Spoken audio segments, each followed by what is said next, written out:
Hello friends, welcome you all. My self RC sir. यदि आप IIT JEE की तैयारी कर रहे हैं तो बिल्कुल आप सही जगह पे आए हैं। ध्यान से सुनिए। Zero to IIT hero, basic से एडवांस तक जाएंगे, साथ में डीपीपी मिलेगा और उसके डिस्कशन के लिए लाइव क्लास मिलेगा मंडे को 8:15 बजे, जिसका डिटेल डिस्क्रिप्शन में वहां से देख सकते हैं। और इस लेक्चर में अपन कुछ चीजें देखने वाले हैं जो बच्चों को सबसे ज्यादा परेशान करती है। लेक्चर नंबर 12 है लॉ का पूर्णांश और भिन्नांश, और दो चीजें महत्तम पूर्णांक फलन और भिन्नात्मक भागफलन। जितना 11th क्लास में रिक्वायर्ड है वो बिल्कुल पूरा करेंगे और ये सोचेंगे कि सोचते कैसे हैं, अपना थॉट प्रोसेस कैसे बिल्ड करें। तो बिल्कुल यदि आप चाहते हैं कि वे ऑफ थिंकिंग हमें आए तो बिल्कुल ये लेक्चर आपके लिए है। चलो शुरू करें। यस, चलो तो पहला देखो, पूर्णांश तथा भिन्नांश। ये पढ़ने से पहले दो चीजें पढ़नी पड़ेंगी और ये है महत्तम पूर्णांक फलन। क्या होता है ये? Jeep, greatest integer function. अब इसको लिखते कैसे हैं? इसको ऐसे लिखते हैं। तो ऐसे लिखते हैं तो अब आप तो बोलोगे कि सर अगर इसको ऐसे ही लिखा हुआ है तो हमें क्या पता चलेगा ये बड़ा कोष्टक है या जीप है? अभी क्या मीनिंग होता है वो तो छोड़ो, इसको लिखते ऐसे हैं जैसे 2.3 लिख दिया। तो सर अब ये जीफ माने कि ये बड़ा कोष्टक माने? तो बिल्कुल सही बात है भाई आपकी। तो क्या मानना चाहिए? तो यार बड़ा कोष्टक ही मानेंगे, आज तक वही करते आ रहे थे। तो इसलिए अगर इसको जिफ ये चाहता है कि ये जिफ लिख के दे तो क्या लिख के देगा? ये क्वेश्चन में लिख के दे। प्रश्न में दिए होने पर ही जिफ का प्रयोग करें। दिया कैसे जाएगा? ऐसे लिख के देगा, जहां ये जिफ है, ऐसे लिख के देगा बच्चे। ये क्वेश्चन में बोल के नहीं, लिख के देगा, तब मानना है कि ये जिफ है। ये बात क्लियर आ गया। तो अगर आपका अच्छा सा पेपर बनाया गया है और उसके किसी भी क्वेश्चन में जिफ का प्रयोग हो रहा है तो बिल्कुल वो लिख के देगा। अगर अच्छी कोचिंग का पेपर दे रहे हो और जिप पेपर में आता है तो हमेशा लिख के देगा। और ऑफ कोर्स आईआईटी वाले तो हमेशा ही लिख के देना पड़ेगा, क्योंकि नहीं तो कंफ्यूज हो जाएंगे, नहीं ये बड़ा कोष्टक है कि ये जिप है। तो इसलिए ये बात होगी। अब बात है इसका मतलब होता क्या है सर? ये जिप 2.3 है तो इसका क्या मतलब है? तो इसका मतलब इतना सा है बच्चे, देखो कि अगर अपन बात करें, कई बार ऐसा होता है कि अपने को केवल इसकी पूर्णांक भाग से ही मतलब होता है। जैसे कोई संख्या उसमें पूर्णांक भाग होता है तो केवल पूर्णांक से ही मतलब है। मान लो ना यार 2.33 जो भी हो रहा है तो पूर्णांक से मतलब है तो उसके काम आता है। अब ये होता क्या? तो होता क्या देखो, x के बराबर या छोटा, मतलब इसका जो मान आएगा वो x के बराबर होगा या उससे छोटा होगा। इसका जो भी मान आएगा वो x से या तो छोटा होगा या तो बराबर होगा, ठीक है। और अधिकतम पूर्णांक x के बराबर या छोटा, x से छोटा होना चाहिए या उसके बराबर, जो सबसे अधिकतम पूर्णांक है वो लेंगे। कुल मिला के क्या कहना चाह रहे हैं कि x के बराबर या छोटे जितने भी पूर्णांक है, क्या बोला मैंने? x के बराबर या छोटे जितने भी पूर्णांक है उनमें से सबसे बड़े वाला पूर्णांक ले लो। x के बराबर या उससे छोटे जितने भी पूर्णांक है उसमें से सबसे बड़े वाला इसका मान होगा। जैसे अपन 2.3 की बात करें तो इसके बराबर तो कोई पूर्णांक होगा नहीं। इससे छोटे कौन कौन से पूर्णांक होंगे? 2, 1, 0, -1। तो इनमें से ये जितने भी पूर्णांक है इनमें से सबसे बड़े वाला ले लो। मतलब इस संख्या को बनाने में सबसे बड़ा पूर्णांक कौन सा यूज हुआ है? 2। मतलब इसके बराबर या छोटे वाले पूर्णांक लिखो और उनमें से सबसे बड़ा ले लो, मतलब अधिकतम पूर्णांक। तो कितना आया? 2। क्लियर है? तो 2.3 का मान कितना होगा? 2। ऐसे ही 3.7 का मान कोई निकालना चाहिए तो 3.7 के बराबर या इससे छोटे वाले पूर्णांक लिखो। तो इससे छोटे वाले पूर्णांक लिखेंगे तो क्या आएगा? 3, 2, 1, 0 ऐसे आएंगे। तो इनमें सबसे बड़ा पूर्णांक कौन सा है? 3, तो वो ले लो। तो ये बात समझ में आ रही है। जैसे आप 4 लिखोगे, जिफ ऑफ 4, तो जिफ ऑफ 4 का वैल्यू चाहिए तो इससे छोटे पूर्णांक लिखो, छोटे या बराबर। तो 4, 3, 2, 1। तो बताओ इनमें से कौन सा लेना है? ऐसे बहुत से होंगे, कौन सा लेना? सबसे बड़े वाला। कितना आया? 4। ऐसे ही अब रूट ये पाई आया तो पाई का लेना है तो पाई से बराबर तो कोई पूर्णांक होगा नहीं। तो ये तो पता है ना पाई का मान लगभग कितना होता है? 3.141 इस टाइप का कुछ होता है। तो इससे छोटे पूर्णांक लिखो या बराबर, तो इसके बराबर तो पूर्णांक होगा नहीं, छोटे होंगे 3 2 1। तो बताओ इनमें सबसे बड़ा पूर्णांक कौन सा है? 3। तो मतलब कुल मिला के क्या है कि इस संख्या से छोटे पूर्णांक, उनमें से सबसे बड़ा वाला पूर्णांक ले लेना है। अब कोई लिखा माइनस का 2.3, माइनस का 2.3 लिखा, तो बताओ इससे छोटे पूर्णांक लिखो, इस संख्या से छोटे पूर्णांक लिखो। तो यहां पे बच्चे कंफ्यूज हो जाते हैं, इस संख्या से छोटे पूर्णांक लिखने, तो क्या -2 इससे छोटा या बड़ा? तो एक तो -2 होगा, एक क्या होगा इससे छोटे, -3 -4, ऐसा होगा क्या? क्या -2 इससे छोटा है? तो नहीं बच्चे, ये गड़बड़ है, थोड़ा सा गड़बड़ है इसमें। क्या गड़बड़ है? देखो मैं -2.3 आऊंगा, तो इधर क्या होगा, इधर -2 होगा, और इधर क्या होगा -3 होगा, इधर क्या होगा -4 होगा। तो इस संख्या से छोटे, संख्या रेखा बना दी है मैंने ये, अरे बच्चों तुम्हारे लिए संख्या रेखा बना दी है ये मैंने। तो देखो माइनस का 2.3 यहां आ रहा है, तो इससे छोटे पूर्णांक कहां मिलेंगे? इससे छोटे पूर्णांक इधर ही मिलेंगे क्या? तो इस वाली संख्या से छोटे पूर्णांक क्या है? -3 -4, इस टाइप के। तो इसलिए इन जो भी पूर्णांक आए इनमें सबसे बड़ा पूर्णांक कौन सा है? -3। तो कुल मिला के जिफ एक्स क्या होता है? जो एक्स है उससे छोटा या बराबर जितने भी पूर्णांक है उनमें से सबसे बड़े वाला पूर्णांक, उनमें से। जैसे आप इसका तो वैल्यू आप लिख ही लोगे, -4.3, बच्चे कितना होगा बोलो? इससे छोटे पूर्णांक लिखो, इससे छोटे पूर्णांक आएंगे -4 -6, इस टाइप के आएंगे। तो सबसे बड़ा कौन है उनमें? -5। ऐसे ही जिफ ऑफ -3.4, तो ये बात समझ गई क्या? उससे छोटे पूर्णांक कौन आएगा? -4। और ऐसे ही -4, तो -4 का वैल्यू कितना होगा? -4 ही होगा, क्योंकि इसके छोटे या बराबर वाले पूर्णांक लिखेंगे, -4 -5 -6। तो इनमें सबसे बड़ा पूर्णांक कौन है? -4, तो इसका मान -4 होगा। और अब बात करते हैं इसकी अपन -5 का, तो माइनस का 3.14, तो इससे छोटा वाला पूर्णांक कौन सा है बच्चे? -4 है क्या? और अब बात करते हैं इसकी, तो इसका मान, इसका तो मान 1 होता है, ये तो पता है ना अपने को, 0.9, तो इसका आ जाएगा 1। तो कुल मिला के बच्चे इतने को देखने के बाद आपको क्या समझ में आया?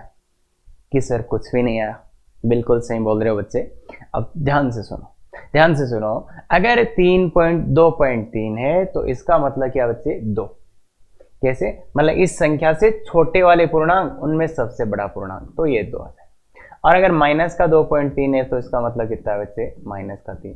ये बात समझ सकते हैं क्या? और अगर 4 है तो उसका मतलब क्या है? 4। बस ये 3 याद रख लो ध्यान से। याद क्या रख लो, मतलब इनको थोड़ा सा ध्यान में देख लो कि 2.3 आया तो इससे जस्ट छोटा पूर्णांक क्या होगा? 2। -2.3, तो इससे छोटे वाला पूर्णांक क्या आएगा? -3। 4 छोटा या बराबर, तो 4 है, बस खत्म। अब देखो बच्चे, ये जो है ना महत्तम पूर्णांक फलन, ये 2 या 3 क्लास का टॉपिक है। ग्राफ क्या होगा, इसके समीकरण कैसे सॉल्व करेंगे, असमीका कैसे सॉल्व करेंगे, वो काम की चीज है, बहुत इंपॉर्टेंट है जेई के लिए, पर वो अपन पढ़ेंगे 12th में। यहाँ पे कचरा करने से कोई मतलब नहीं होगा। अभी 10th के बच्चे 11th में, उनको पता नहीं क्या क्या बताए जा रहे हैं, तो वो आपको अंडरस्टैंड नहीं कर, कभी भी आप उन चीजों को, मतलब हाँ मैं नहीं बोल रहा कि नहीं, बिल्कुल अच्छे बच्चे समझ जाएंगे, पर एवरेज बच्चे को पता ही नहीं है क्या हो रहा है, रटवा रहे हैं डोमेन रेंज। तो बच्चे जब अपन 11th पढ़ लेंगे उसके बाद का वो टॉपिक है, तो इसलिए ध्यान रखना, इसका जो मैंने इतना बताया, अगर आप मान निकालना सीख गए तो बिल्कुल 12th में बहुत खतरनाक तरीके से इस टॉपिक को पढ़ा जाएगा। पर अभी के लिए 11th में केवल इतना ही चाहिए, केवल इतना ही चाहिए। आगे वाली चीजें आपको जैसे इतना ही चाहिए, केवल बस मान निकालना आना चाहिए। किसी ने 2.3 लिख के दे दिया तो इसका मान 2 लिख देना, बस खत्म। और ये माइनस का 2.3 लिखा तो -3 लिख देना। केवल इतना काम कर सकते हो क्या? बिल्कुल, वेरी गुड, इतना ही चाहिए। चलो तो आगे चलते हैं। ये है भिन्नात्मक भागफलन। इसको समझने से पहले एक एग्जांपल समझो कि जैसे कोई नंबर है 2.3, तो बच्चे इस नंबर के 2 भाग होंगे। इसको मैं ऐसे लिख सकता हूं कि 0.2 + 0.3, ऐसे तो लिख ही सकते हैं। तो ये इसका भाग से है पूर्णांक भाग, ये इसका है पूर्णांक भाग, और ये है इसका भिन्नात्मक भाग, मतलब भिन्न है क्या? भिन्नात्मक भाग। तो ये इसका है भिन्नात्मक भाग। तो कोई भी संख्या होगी तो उसमें दो भाग होंगे, एक पूर्णांक भाग होगा और एक भिन्नात्मक भाग होगा। अब जैसे -2.3, अब इसके बारे में अपन अभी भी पढ़ के आएंगे, इसका पूर्णांक भाग क्या होता है बच्चे? अरे -3 अभी तो पढ़ा था, पीछे वाला पूर्णांक भाग ही था, महत्तम पूर्णांक फलन। तो वो महत्तम पूर्णांक फलन है, वो पूर्णांक भाग ही होता है, तो वो -3। तो बताओ -3 में क्या जोड़ें की आ जाए? -3 में क्या जोड़ें की आ जाए? पॉइंट का साथ। ये बात समझ में आई क्या? देखो इसका पूर्णांक भाग अभी भी निकाल के आए थे -3। अरे पूर्णांक भाग मतलब महत्तम पूर्णांक भाग, तो उसी को बोलते हैं पूर्णांक भाग और इसी को बोलते हैं भिन्नात्मक भाग। तो ये तो अपन निकाल के ही आए थे और ये इसका इतना आ गया। तो कुल मिला के अब इसको ऐसे मत लिख देना बच्चे, इसको ऐसे मत लिख देना -2 माइनस का 0.3। क्यों? क्योंकि इसका ये पूर्णांक भाग नहीं है ना। क्यों? -2.3 का तो अभी भी निकाले थे अपन। देखो, अरे निकाले थे क्या? क्या बात कर रहे हो सर, कब निकाल लिए? देखो यार, ये रहा माइनस का 2.3, कितना बच्चे? -3। क्लियर है क्या? क्लियर है क्या? क्लियर है क्या? तो ये पूर्णांक। तो देखो बच्चे, अगर ये नंबर है तो इसका ये पूर्णांक भाग, ये भिन्नात्मक भाग, ये नंबर है, ये पूर्णांक भाग, ये भिन्नात्मक भाग, और ऐसा ये नहीं लिखा जाएगा। क्लियर है? तो मतलब कोई भी संख्या हो x, कोई भी संख्या x हो, उसका एक तो पूर्णांक भाग होगा और एक इसका भिन्नात्मक भाग। भिन्नात्मक भाग को किससे लिखते हैं? इससे। किससे? मजला कोष्टक। सर ये तो मजला कोष्टक है, ये भिन्नात्मक भाग फलन। देखो ये तो तुम बोलोगे मजला कोष्टक है, कैसे मान ले हम ये दूसरा कुछ है? तो बिल्कुल इसके लिए भी पर्सन में लिख के देगा, नॉट पर्सन में दिए होने पर ही भिन्नात्मक भाग का प्रयोग करें। मतलब क्वेश्चन में लिख के देगा जहां ये भिन्नात्मक भाग फलन है, ऐसे क्वेश्चन में लिख के दिया जाएगा। क्लियर है? बात क्लियर है? बिल्कुल सर। तो ये बात क्लियर हुई, तो ये बात भी क्लियर हुई। तो कुल मिला के जब भी आप अटकेंगे, जब भी इसके क्वेश्चंस पे अटकेंगे, इसका यूज कर लेंगे। क्या? किसका यूज कर लेंगे? इसका यूज कर लेंगे। जैसे इसका भिन्नात्मक भाग तो मेरे को दिख ही रहा है, 2.3 का भिन्नात्मक भाग तो मेरे को दिख ही रहा है 0.3 आएगा। ये तो दिख ही रहा, क्या 0.3 आएगा? क्यों आएगा 0.3? ऐसे देखो लिख लो, ये पूर्णांक भाग, ये भिन्नात्मक भाग। और 3.7 का भी मेरे को दिख ही रहा है, क्या आएगा बच्चे? 0.7 आएगा। अब कोई बोलेगा सर 4 का क्या आएगा? तो 4 को लिख लो 4.0, तो ये 0 मतलब कि उसमें कोई भिन्नात्मक भाग है ही नहीं। अगर भिन्नात्मक भाग कोई है नहीं तो कितना आ जाएगा? 0 आ जाएगा। तो ये तो दिख ही रहेंगे आराम से, इसका सर ये है, इसका ये है, इसका ये है। मेन प्रॉब्लम किसमें है? मेन प्रॉब्लम देखो प्लस वालों के तो बहुत सिंपल है, मेन प्रॉब्लम है इसमें। तो इसका अगर आपको निकालना है माइनस का 2.7, तो बच्चे अगर इसका ये निकालना है, इसका निकालने के लिए आप हमेशा इसका यूज कर सकते हो। जैसे देखो मैं यूज करके बता देता हूं। एक तो इसको ऐसे लिख दो ना यार बच्चे, इसको मैं क्या लिख सकता हूं अगर थोड़ा सा सोच पा रहे हो तो? -3, ये इसका क्या था बच्चे? इसका पूर्णांक भाग यही था क्या बच्चे? इसका पूर्णांक भाग अरे -3 आएगा, और प्लस अब क्या जोड़े की आ जाए तो 0.3। तो इसका आंसर कितना हो जाएगा? ये इसका पूर्णांक भाग है और ये इसका भिन्नात्मक भाग है, तो इसका आंसर आ जाएगा 0.3। या तो ऐसे कर लेना, ऐसे नहीं आ रहा तो बच्चे इस सूत्र का यूज कर लेते हैं। x बराबर इसमें कितना रखते हैं? माइनस का 2.7। जो मैं सीधा बोल रहा था वो इससे भी अपन ला सकते हैं एक दो बार के लिए। तो माइनस का 2.7 इक्वल टू माइनस का 2.7 प्लस ये माइनस का 2.7। देखो बच्चे मेरे को इसका वैल्यू तो पता है ना, इसका वैल्यू तो पता नहीं कितना होगा? -3। ये तो मैं सीख के आया हूं, और ये है -2.7, और ये अपने को निकालना है, ये अपने को निकालना है। तो इसको इधर ले जाओ, इसको इधर, 3 को इधर लाओ, 3 - 2.7 इज इक्वल टू माइनस का 2.7। तो देखो कितना आ गया? देखो जब सूत्र लगाया तब कितना आ गया? 0.3 आ गया। पर ये बच्चे हर बार ये थोड़े करते रहेंगे, पर फिर भी मैंने ये सोचना सिखाया, जब भी आपको प्रॉब्लम आए, जब भी आपको प्रॉब्लम आए, ये वैल्यू इस सूत्र में डाल देना। मतलब जब भी इसमें दिक्कत आए या इसमें दिक्कत आए, एक तो आ जाएगा, दूसरा इस सूत्र से निकाल लेना। ये तो बात था इसका एक्सप्लेनेशन का। क्लियर है क्या? क्लियर है? ये वाला बात क्लियर होगी क्या? कि अगर नहीं आएगा तो इसका यूज कैसे करेंगे, नहीं आएगा तो इसका यूज कैसे करेंगे, बाकी आराम से कर सकते हैं। अब इसका तो मैं सीधा सीधा ही लिख सकता हूं, इसका तो मैं सीधा सीधा ही लिख सकता हूँ। क्या सर अगर इस नंबर की बात करी जाए, इस नंबर की बात करी जाए तो इसमें -3 आएगा, और वो कितना आएगा 0.7, तभी तो ये नंबर 2.3 बनेगा। देखो गौर से देखो, इसका पूर्णांक भाग -3 है तो वो कितना होना पड़ेगा 0.7, मतलब कुल मिला के कितना आ गया इसका आंसर, माइनस का 2.3 का आंसर कितना आ जाएगा 0.7। तो माइनस वालों में एक चीज आप खास देख रहे होंगे, अगर आपने नोटिस नहीं किया तो इसका आना कितना चाहिए था, 0.7 आना चाहिए था क्या, तो माइनस का है तो 1.7 कर दो तो ये 3 आ जाएगा, और इसका कितना कर दो, आना तो माइनस का 0.3 आना चाहिए था क्या, तो 1 माइनस 0.3 कर दो तो ये 0.7।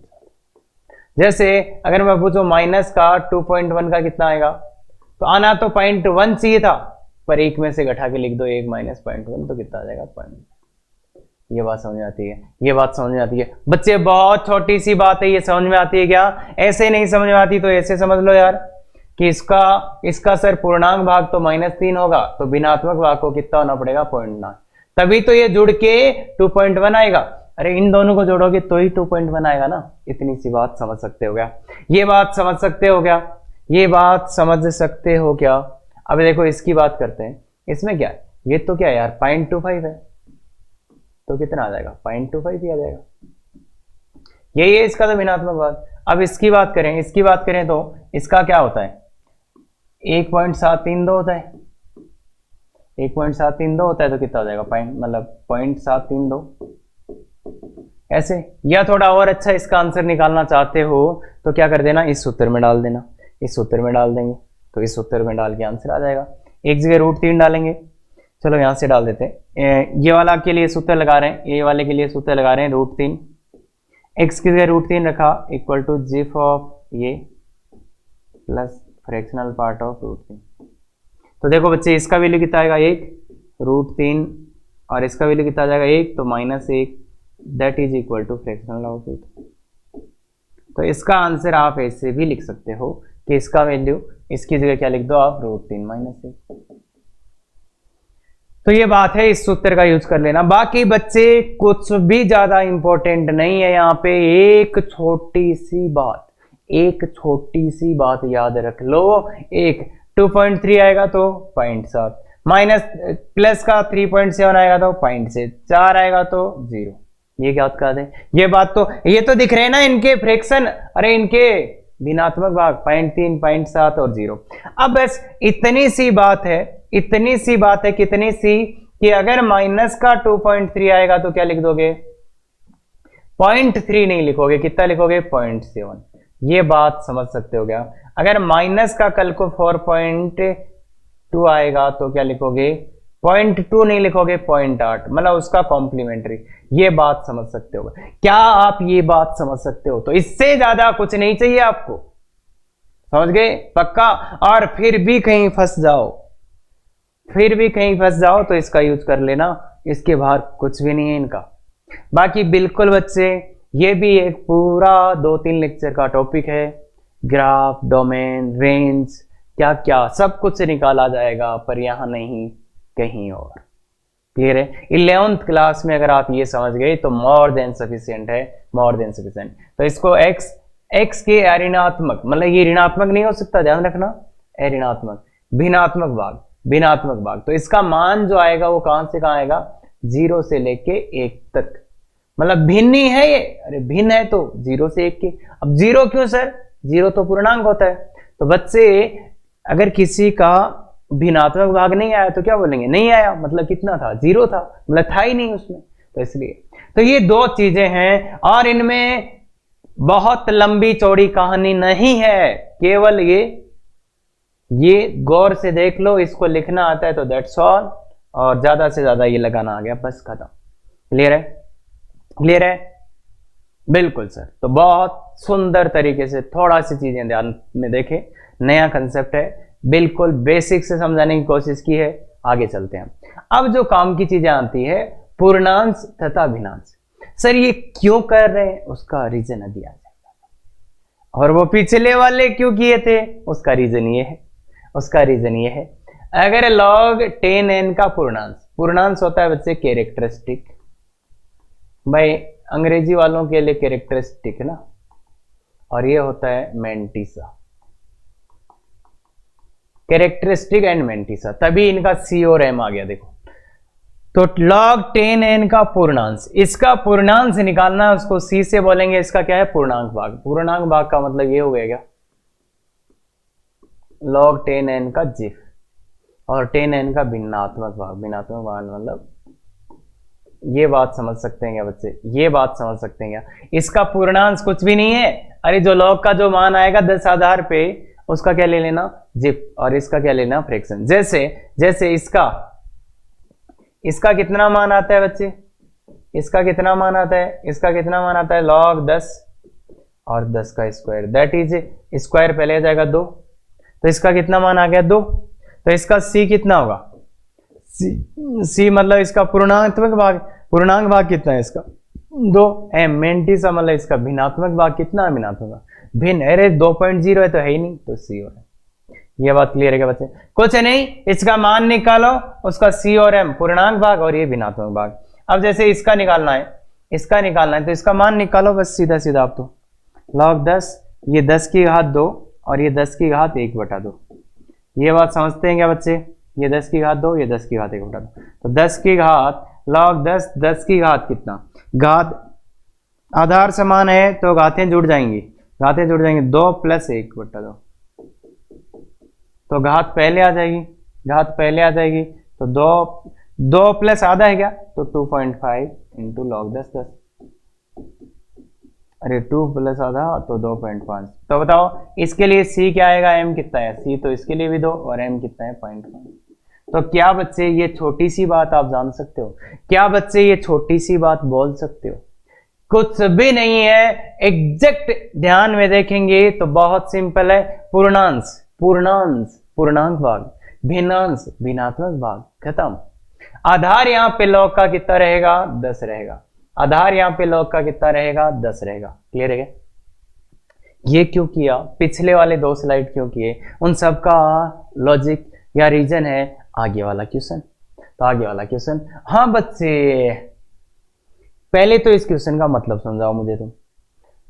संख्या 2 की पावर 100 में अंकों की संख्या, तो 2 की पावर 100 में अंकों की संख्या, तो इसका मतलब क्या है बच्चे, पहली बात अगर मैं 2 की पावर 3 करता तो 8 आता गया, 2 की पावर 4 करता तो 16 आता गया, 2 की पावर 10 करता तो 1024 आता गया।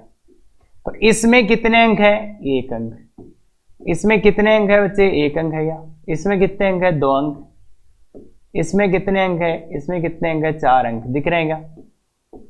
देखो बच्चे 2 की घात 3 किया तो 8, ये तो 1 अंक की संख्या है, इसमें 4 किया तो 16 2 अंक की संख्या, 10 किया तो 1024 4 अंक की संख्या है। तो ऐसे ही ये पूछ रहा है कि जब 2 की पावर 100 करेंगे तो इसमें कितने अंक आएंगे, मतलब समझ रहे ना, इसमें कितने अंक आएंगे, मतलब इसमें 4 आए तो क्या इसमें 40 आएंगे, क्या इसमें 4 आए तो इसमें 8 आएंगे, मतलब समझ रहे हो ना। जब 2 को आप 100 बार गुणा करेंगे, 100 बार गुणा करेंगे तो क्या आएगा। अब कैसे बता सकते हो तुम, कैसे बता सकते हो, मुझे तो ये सोच के बता दो। अगर किसी संख्या की घातें करी जा रही है तो उसमें अंकों की संख्या कितनी आएगी, तो वो आप कैसे बता सकते हो। सोचो, इसमें सोचो, और कम से कम 15 मिनट बैठ के सोचो, तब तुम्हारा दिमाग कुछ खुलना शुरू होगा ना। 15 मिनट तक सोचो, तो बाद में देखना सोचने का तरीका ही सिखा रहा हूं। पहले 15 मिनट सोच लो कि जब 2 की पावर 100 मतलब 2 को 100 बार गुणा किया जाएगा, ये तो पता है ना, 2 को 100 बार गुणा किया जाएगा तब एक संख्या आएगी, उसमें कितने अंक आएंगे, कितने अंक आएंगे, समझ गए। 2 की पावर 100 तो एक संख्या आएगी, उसमें कितने अंक आएंगे। अब सोचने का तरीका समझते हैं। देखो अगर मैं लिखूं 10 की पावर 1 तो ये कितना है 10, कितने अंक 2 अंक। 10 की पावर 2 रखो तो कितने अंक 3 अंक। 10 की पावर 3 रखो तो कितने अंक 4 अंक। 10 की पावर 4 रखो तो कितने अंक, ठीक बात है क्या, कितने अंक आए 2 अंक, 3 अंक, 4 अंक, 5 अंक। और एक और खास बात यहां पे होगी बच्चे, ये जो 1 जार है ये 4 अंकों की सबसे छोटी संख्या है क्या, जो 1 जार है ये 4 अंकों की सबसे छोटी संख्या ये होगी क्या। देखो इससे पहले वाला इससे पहले वाला पूर्णांक क्या होगा 999। तो 4 अंकों का सबसे छोटा संख्या यही है क्या?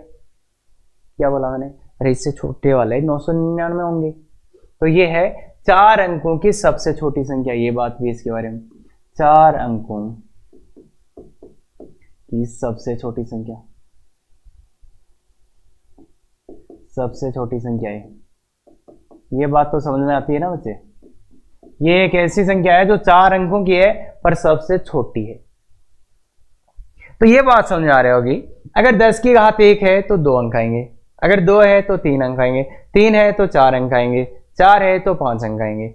अब मैं आपको बोलूं, एक संख्या थी मेरे पास, एक संख्या थी मेरे पास, उसको जब मैंने 10 की घात में लिखा, कोई एक संख्या थी, एक संख्या थी और ये पूर्णांक की थी,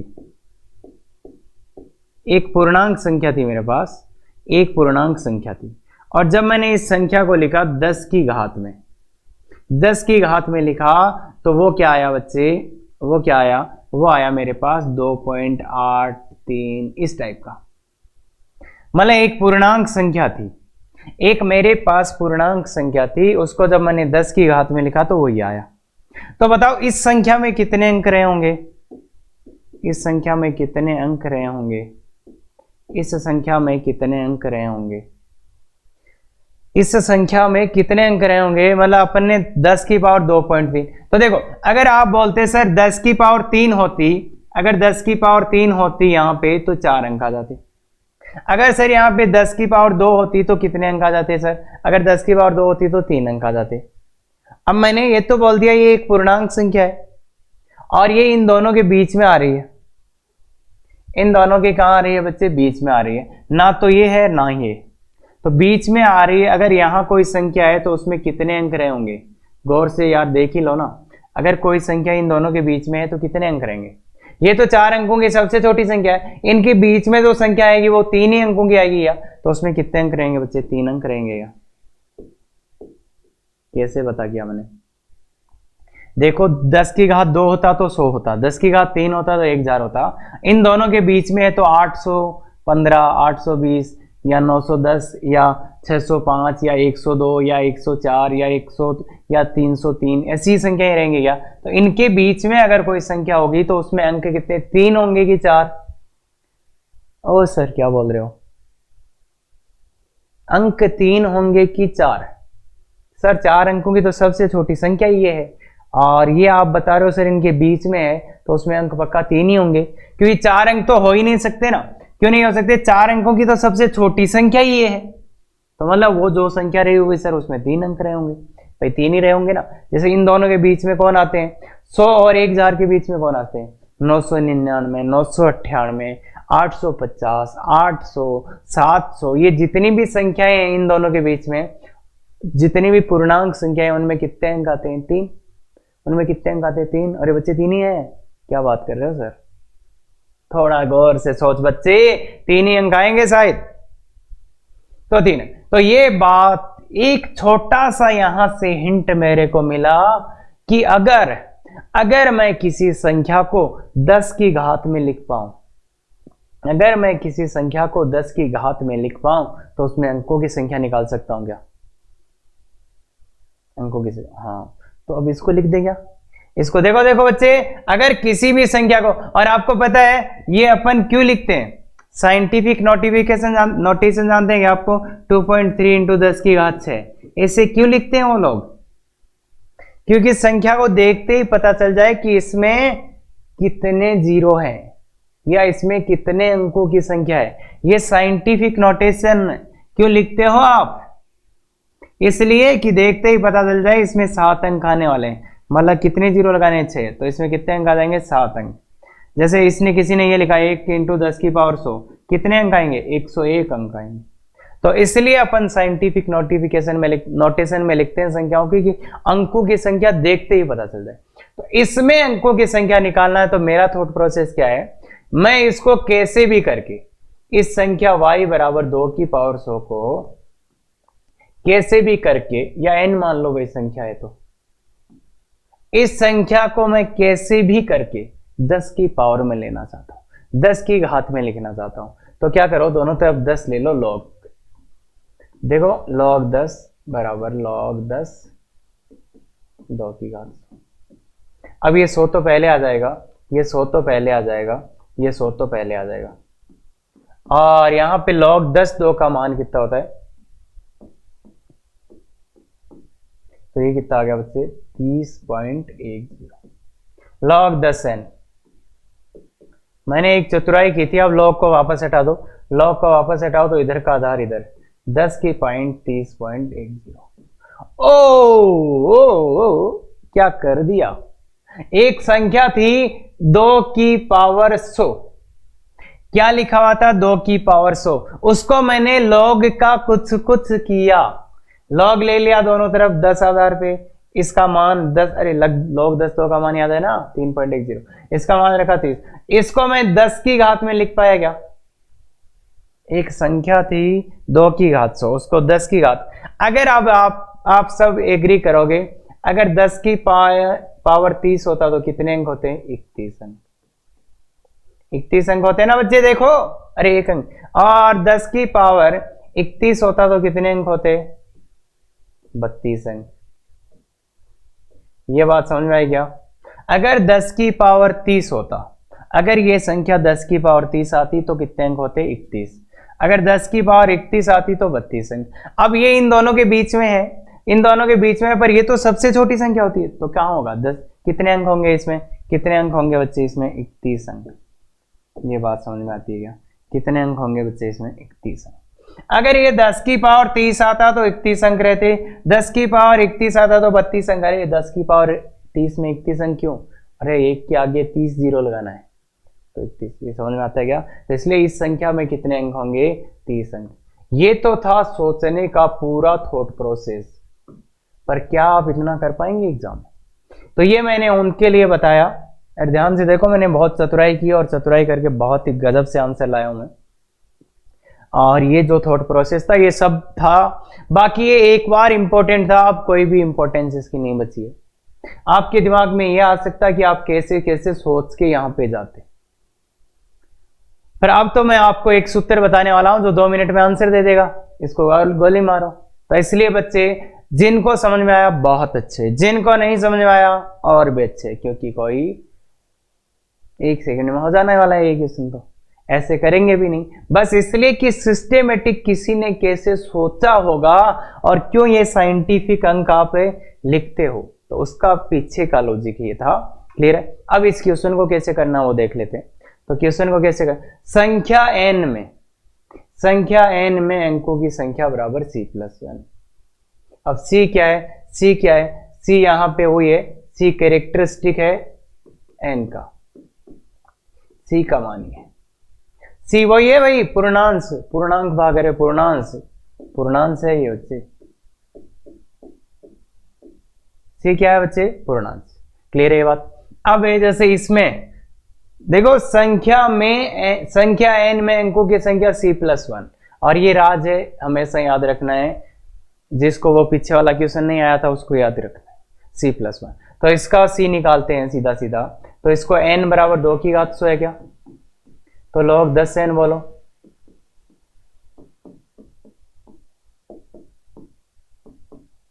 कितना आएगा log 10n का वैल्यू 100 पहले आ गया, और ये बचा log 10 2। देखो log 10 2 का मान याद होगा, कल ही बताया था मैंने, 100 गुणा 0.301001, तो ये 30 पॉइंट, तो ये आ गया log 10n का मान, log 10n का मान आ गया। अब इसका c कितना होगा, c कितना होगा इसका पूर्णांक भाग, तो c कितना होगा इसका, अगर log 10n का मान ये है तो इसका c कितना होगा 30। अरे जानते हैं क्या c कितना होगा 30, तो अंकों की संख्या कितनी होगी c+1, तो अगर c 30 आया है तो अंकों की संख्या बराबर c+1, तो कितना आ गया 30 + 1 31, तो ये आंसर है। यही आंसर पीछे आया था क्या अपना, यही आंसर पीछे आया था क्या, मैं उसी से इसको कनेक्ट भी कर सकता हूं, 31 अंक आए थे क्या, ये रे 31 अंक आ गए क्या, कितने अंक आ गए 31। तो बच्चे इसको कनेक्ट करना भी बहुत आसान है, बहुत आसान है, कि जो c आएगा उसमें 1 जोड़ देना, जैसे वो 30 पॉइंट आ रहा था तो उसमें 1 जोड़ना था, तो इसलिए c+1 लिख दिया। C+1 लिख दिया। क्लियर है कि ये बात क्लियर हुई क्या? अब इसमें भी आप निकाल सकते हो क्या? इसमें भी आप निकाल सकते हो। देखो 2 की पावर 100 में अंकों की संख्या निकालना बहुत ही आसान काम है। क्या कर लो, log 10n निकाल लेना, c का मान आ जाएगा 30, c का मान आते ही C+1 अंकों की संख्या। ऐसे ही इसकी बात करें दूसरे वाले की 6 की पावर 100, तो क्या करोगे बच्चे, log 10n निकालोगे ना। सबसे पहले तो log 10n क्या आएगा, log 10 6 की पावर 100, 100 पहले आ जाएगा, 100 पहले आ जाएगा। अब log 6 का मान निकालना आता है क्या, log 10 आधार, अरे इसका मान निकालना सिखाया था कल लास्ट क्लास में, तो इसको लिखो 2 गुणा 3, तो log 2 प्लस log 3। 6 को लिख लो क्या, 2 गुणा 3, तो ये आ जाएगा 100 गुणा इसका मान 0.3010 और इसका मान। अगर आप गौर से निकालोगे, अगर आप गौर करके निकालोगे तो log 10n का मान कितना आएगा, देखो इसको जोड़ दो, 1877 और 100 से गुणा करोगे तो 77 पॉइंट, तो log 10n का मान यार ये आ रहा है। देखो गौर से देखो, गौर से देखो, 187, तो ये आ गया, ये आ गया। आप c बोलो, इसका c बोलो 77, अंकों की संख्या बोलो,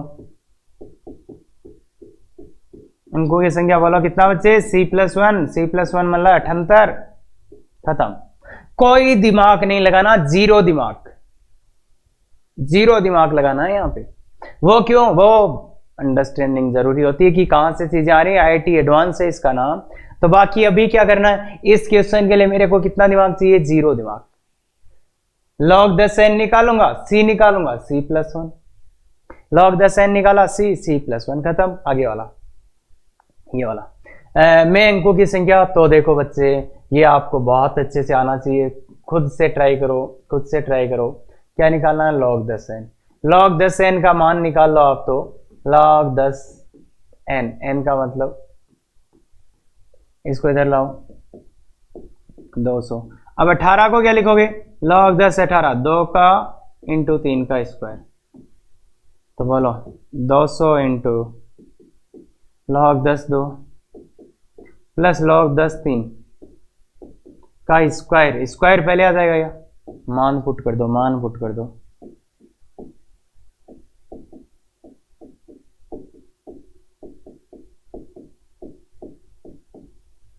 तो कितना आएगा, 200 इंटू 0.3010 प्लस 0.245 और 8 1 9 आएगा क्या बच्चे, ये आ रहा है। देखो बच्चे देखो, अरे 2 4 5 और 9 ये आ रहा है। इसको जोड़ो और 200 से गुणा करो, 200 गुणा ये कितना हुआ, देखो बच्चे जोड़ना आता है क्या, 2 5 2 5 5 2 5 5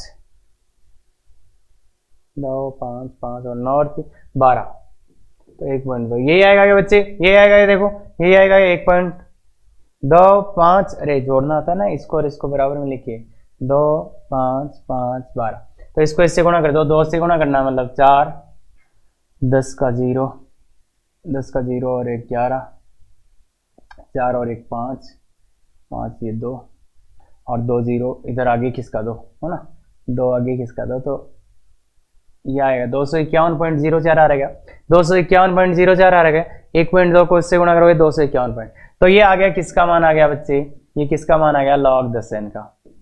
log 10n का मान आ गया, तो c क्या होता है, log 10n का पूर्णांक भाग, log 10n का पूर्णांक भाग, तो c का मान क्या आ गया, 251। c का मान कितना आ गया बच्चे, 251। अंकों की संख्या कितनी आ जाएगी, 251।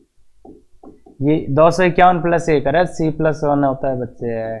इतना दिमाग तो लगाना है कि C ना लिख दे, 252। तो ऐसी संख्याएं बच्चे, ऐसी संख्याएं जो सीधा हो जाएंगी कि कितना आंसर आएगा,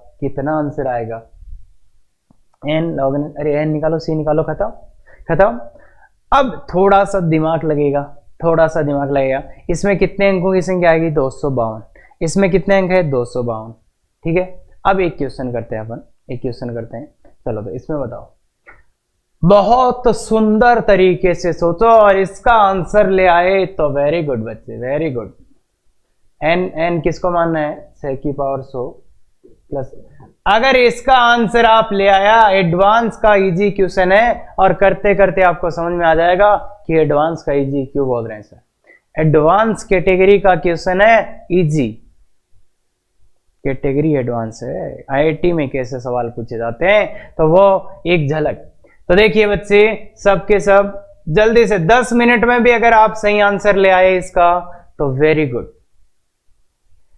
बिल्कुल। तो log 10 6 की पावर 100 प्लस 18 की पावर 200 बराबर बराबर log 10। अरे सर आ ही जाएगा, इसमें क्या बकवास कर रहे हो? आ जाएगा ना बच्चे, आराम से। ये वैल्यू तो निकाल ही लोगे, इसका भी निकाला था, इसका भी निकाला था, ये आ जाएगा। और log 10n का जो भी वैल्यू आ रहा है, हाँ तो कितना आ रहा है आंसर बोलो यार। इसका वैल्यू जानते हो, इसका जानते हो, आंसर बोलो। आ गया? अपना आंसर लिख लो, आंसर लिख लो। आ गया? ठीक है, वेरी गुड। तो देखो बच्चे, पहली बात माना मैंने, आपने ये माना, ये ले लिया, बिल्कुल मेरे जैसे। पर ये क्या किया आपने? क्या आपने सोचा ये कुछ होता है ऐसा? क्या किया ये? ऐसा कोई फॉर्मूला है? ऐसा कौन सा फॉर्मूला, मुझे बताइए जनाब, ऐसा कौन सा फॉर्मूला है? log 10m प्लस n, आपने तो ये लिखा हुआ था m प्लस n, तो आपने तो ये लिख लिया log 10m plus log 10n। क्या इसका मान ये होता है? बिल्कुल भी नहीं होता, ये बताया गया था। तो आपने तो ये लिख दिया। अरे सर आपने लिखा है, हमने कहा लिखा है? तो ठीक है, वेरी गुड, यही मैं चाहता था। आपने नहीं लिखा ना, बहुत बढ़िया। पर ये नहीं लिख देना, कहने का मतलब है, कहने का मतलब है बच्चे, ये नहीं लिख देना है। यहां से यहां नहीं आ पाएंगे अपन। क्यों? क्योंकि यहाँ पे ये वाला सूत्र लगाने की कोशिश करे तो सूत्र ही नहीं होता साला, ये तो सूत्र ही नहीं होता, इसलिए ये नहीं लगेगा। अब बात करते हैं तो करें क्या सर? तो गौर से सोचो बच्चे, गौर से सोचो, देखो ध्यान से। अब जो लॉजिक है, चलो जिन बच्चों ने ये आंसर ऐसे आंसर निकाला था वो वापस सोचो कि ऐसे आंसर नहीं आने वाला, ऐसे आंसर नहीं आने वाला। तो अब ध्यान से सुनना, 6 की पावर 100 मैंने निकाला था, 6 की पावर 100 मैंने निकाला था, और 18 की पावर 200 भी मैंने निकाला था। इसमें कितने अंक आ रहे थे? 252 अंक। इस संख्या में कितने अंक आ रहे थे? 252 अंक। देखो, देखेंगे, ये देखो कितने अंक आए थे? 252। हाँ, और 6 की पावर 100 भी निकाला था मैंने, अगर आपको याद हो तो। 6 की पावर 100 में कितने अंक आए थे? 78 अंक। 6 की पावर 100 में कितने अंक आए थे? 78 अंक। तो इसमें कितने अंक आए थे? 78 अंक। अगर इन दोनों संख्याओं को, जब जिस दिन इन दोनों संख्याओं को जोड़ा जाएगा तो जोड़ में कितने अंक आएंगे? अगर इन दोनों संख्याओं को जोड़ा जाएगा तो जोड़ में कितने अंक आएंगे? गौर से सोच समझ के बोल बंदे। अगर इन दोनों संख्याओं को जोड़ा जाएगा, इसमें ये एक 78 अंकों की संख्या है, ये 252 अंकों की संख्या है। अगर इन दोनों को जोड़ा जाएगा तो क्या आएगा? तो गौर से देखना, 252 अंकों वाली संख्या ऐसी कुछ दिखेगी क्या?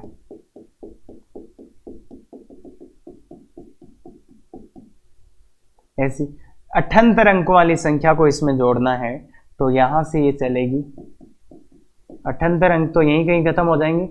तो इनको जब जोड़ा जाएगा, इसमें ये, इसमें ये, इसमें ये, इसमें ये, ऐसी ऐसी तुम जोड़ोगे कुछ हरकतें कर कर आके, तो ये Y Y Y Y Y Y. अब मान लो वो तुम्हारी हाथ की, जो यहाँ हाथ की आती है वो थोड़ी थोड़ी इधर लगती है, लगती है, लगती है, लगती है, लगती है। पर यार सब जगह तो वो हाथ आगे ही आगे तो नहीं जाता रहेगा। मतलब बात समझ में आई मेरी? तो ये कितने अंक आएंगे? 252। क्यों 252 आएंगे? क्योंकि ये 252 अंकों की संख्या में जब आप 78 अंकों की संख्या जोड़ोगे तो कितने आएंगे? उतने ही तो अंक आएंगे। अरे यार ये तो वो हो गया ना, अब जैसे 20, ये वाला हो गया, 7 8 6 5 4 3 2 1। इसमें अगर आप ये जोड़ दोगे 8 9 8 7 6 5, तो कितने अंकों की संख्या रहेगी? ये कितने अंकों की थे? 8। 8 अंकों में 5 अंकों की संख्या जोड़ोगे तो कितने रहेंगे? 8 ही अंक तो रहेंगे, 8 ही अंक तो रहेंगे। अरे इसमें ये संख्या जोड़ी जाएगी, 8 में 4 अंकों की संख्या जोड़ी जाएगी तो 8 ही तो अंक आएंगे। इनको जोड़ के देखो बच्चे, जोड़ को देखो इनको, तो कितने अंक आएंगे? 252 अंक आएंगे। अब एक यहां पे छोटा सा डिस्प्यूट होता है, वो क्या होता है कि सर देखो ये 252 अंक की संख्या है, ये है 78 अंक की संख्या। सर ऐसा हो गया तो कि इधर जैसे हमने 9 9 9 9 9 लिख दिए, और यहाँ पे भी 9 9 9 9 9 लिख दिए, और यहाँ पे भी सर हमने 9 8 ऐसे लिख दिए, तो ये तो एक अंक बढ़ जाएगा क्या? एक अंक बढ़ जाएगा, तो या तो 252 या तो 253। मतलब समझ रहे हो ना? अरे वो हाथ वाली एक अंक बढ़ा सकती है ना, जैसे यहां से वो हाथ आते आते आ रही है, मतलब ये 9 9 9 9 9 ऐसा है, तो यहाँ पे वो जो हाथ लगी थी वो आगे जाती जाती इसका एक अंक बढ़ा सकती है क्या? पर वो वाला क्वेश्चन अपन उसका पता नहीं कर सकते, तो इसलिए बच्चे देखो इसमें हाथ नहीं बढ़ेगी। क्यों? क्योंकि देखो ये किसके पास में था, ये किसके पास में था, देखो इसका आंसर आ रहा था 251.04, तो मतलब ये तो 10 की पावर 251 के ही पास में था, मतलब इसके ही पास में था, 52 के पास में नहीं था। तो इसलिए मतलब इसके पास ही था ना, ये 10 की पावर में लिखते तो ये 10 की पावर 251 पॉइंट, मतलब थोड़ा सा ही बढ़ा हुआ था, मतलब वो 9 9 वाला केस नहीं था।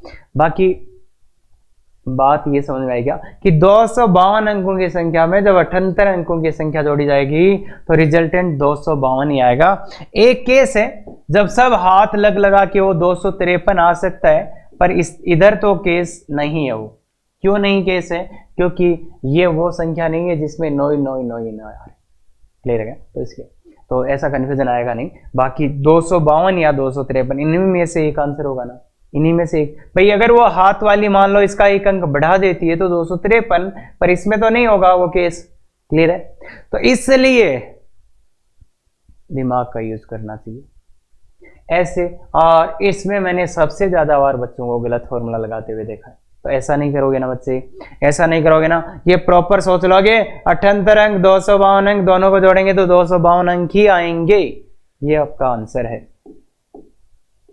क्लियर है क्या? और ये जो मैं समझाना चाह रहा था कुछ देर से, अगर बाई चांस आप नहीं समझे, बाकी एग्जांपल भी दिया था मैंने, तो मतलब ऐसा सीन होता तो ये एक अंक बढ़ जाता, और ऐसा होता तो 8 ही रहते। क्लियर है?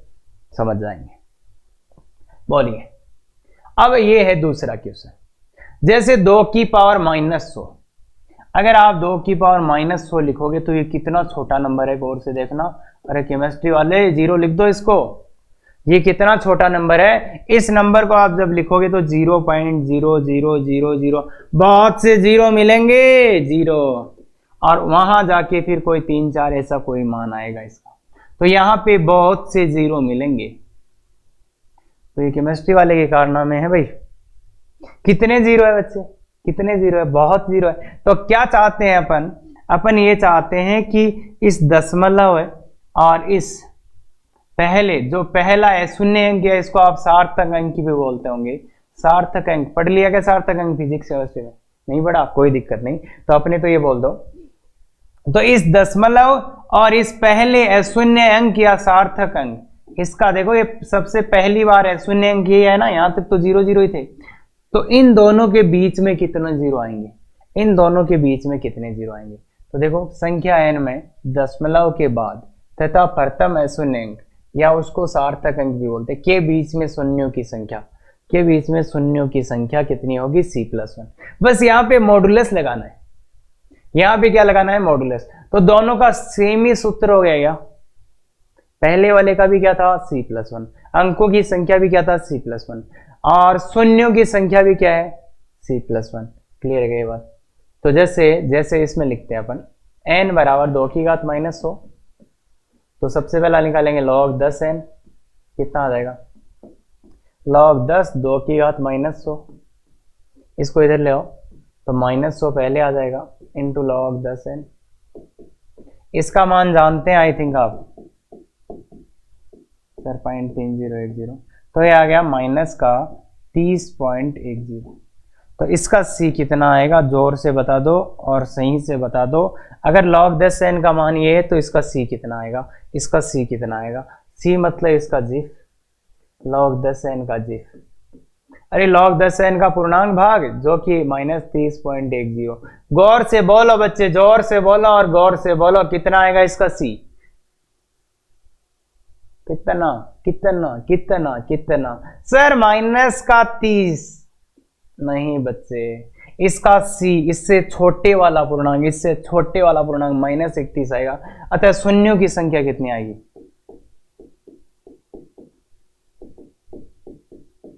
सर आप क्या करो, c+1 निकाल लो और उसका मॉडुलस ले लो।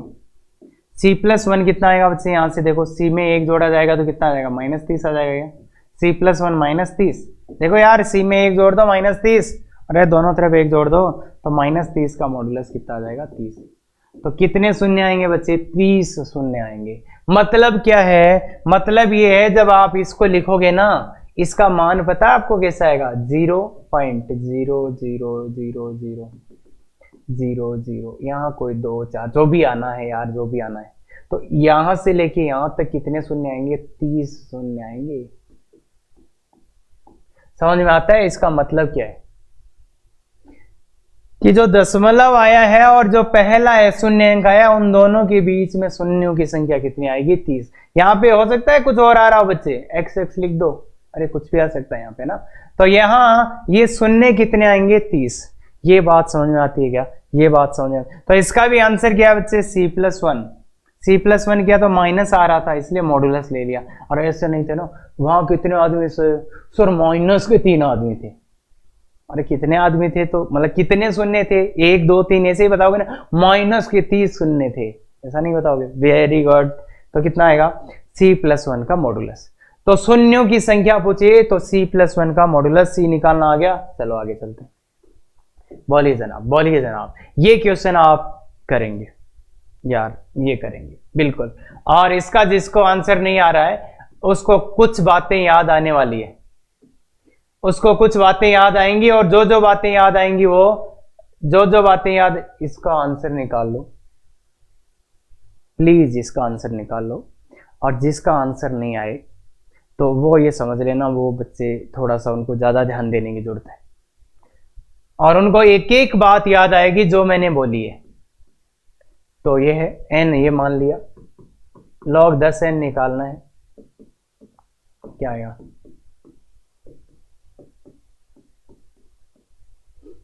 -100 इधर आ रहा है, log 10 15, इसका मान निकालना है, इसका मान निकालना है। अब बातें याद आनी शुरू हो गई होंगी।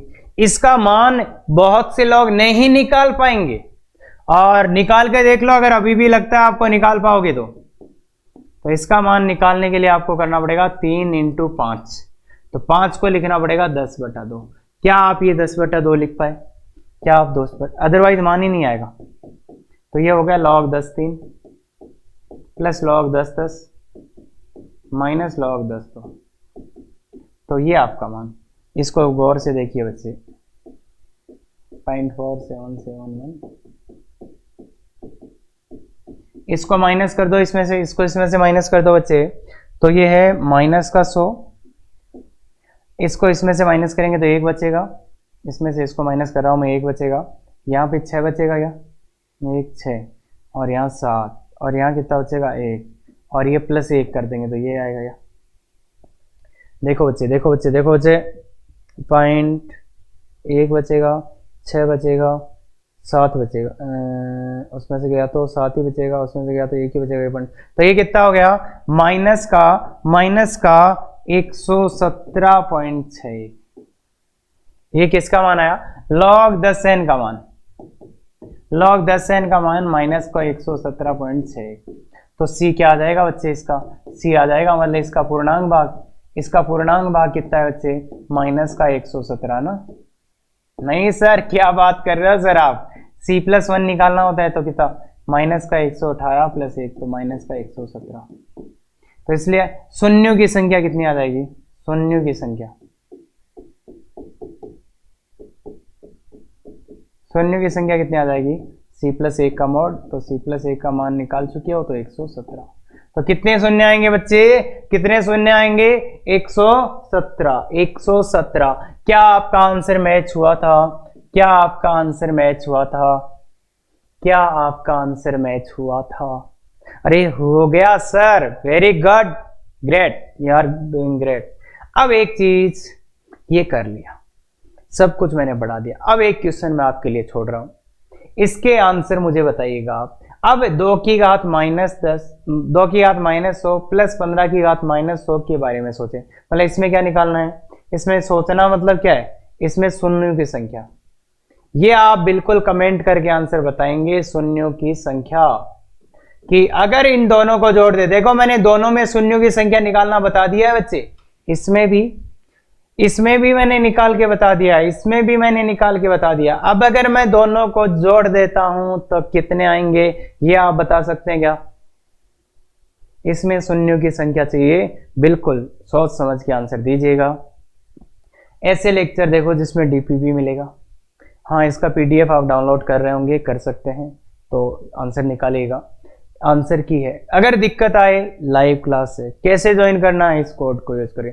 अगर पसंद आते हैं लाइक शेयर सब्सक्राइब करते रहो हिंदी मीडियम वाले बच्चों, सो दैट आपके लिए अच्छी अच्छी चीजें आती रहें। क्लियर है? तो thank you very much, effective तैयारी करो।